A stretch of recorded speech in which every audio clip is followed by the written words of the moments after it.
Hello friends, good morning. இன்றைக்கி நாங்கள் எங்கே இருக்கோம்னா எங்கள் சொந்த ஊரில் தாங்க இருக்கிறோம்.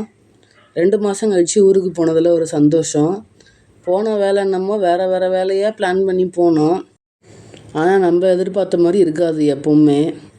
அது வேறு மாதிரி முடிஞ்சிச்சு. சரி, அதுவும் ஒரு நல்லதுக்கு தானே, வேலை முடியும்னு சொல்லிட்டு தோட்டத்துக்கு போயிட்டோங்க.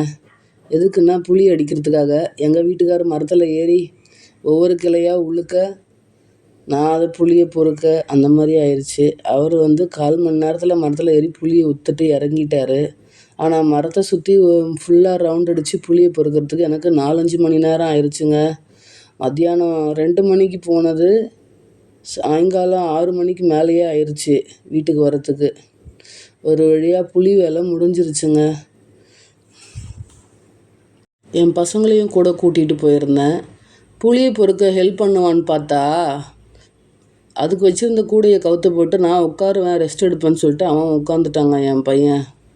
சரி, என் பொண்ணும் கூட ஹெல்ப் பண்ணுவான்னு பார்த்தா அவளும் கொஞ்ச நேரம் புளி பொறுக்கிறா, கொஞ்ச நேரம் உட்காந்துக்கிறா. மாற்றி இப்படியே ஓடிடுச்சுங்க. ஒரு வழியாக புளியை பொறுக்கி முடிச்சிட்டோம். வில்லேஜில் இருக்கிற என்ன மாதிரி பெண்கள் இந்த மாதிரி வேலையெல்லாம் செஞ்சுருக்கீங்களான்னு ஒரு கமெண்ட்டில் சொல்லுங்கள். இது பழைய ஞாபகங்களும் எனக்கு திரும்ப கிடச்சிது. ஏன்னா எனக்கு கல்யாணத்துக்கு முன்னாடி அம்மா வீட்லேயும் கிராமம்தான் நாங்கள் இருந்ததும். அங்கேயுமே புளி அடிக்கிற வேலை இருக்கும். ஆனால் கூட்டு குடும்பன்றதுனால மரத்துக்கும் பங்கு இருக்குது, பங்காளிங்களோடது. 4-5 ஃபேமிலி ஒன்றா சேர்ந்து போய் புளி அடித்து புளி எல்லாரும் சேர்ந்து பொறுக்கி எடுத்துகிட்டு வருவோம்.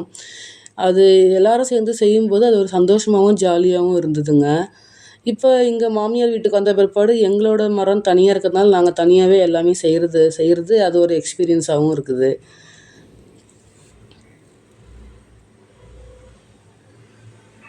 புளியுடன் இன்று ஒரு நாள், புளியோடைய டைம் போயிடுச்சு இன்னைக்கு ஃபுல்லாக. ஓகேங்க, பாய். நேற்று புளி அடித்தோம் இல்லைங்க, அது இன்றைக்கி காய போட்டிருக்கு. இந்த பாருங்க, சொத்தங்க.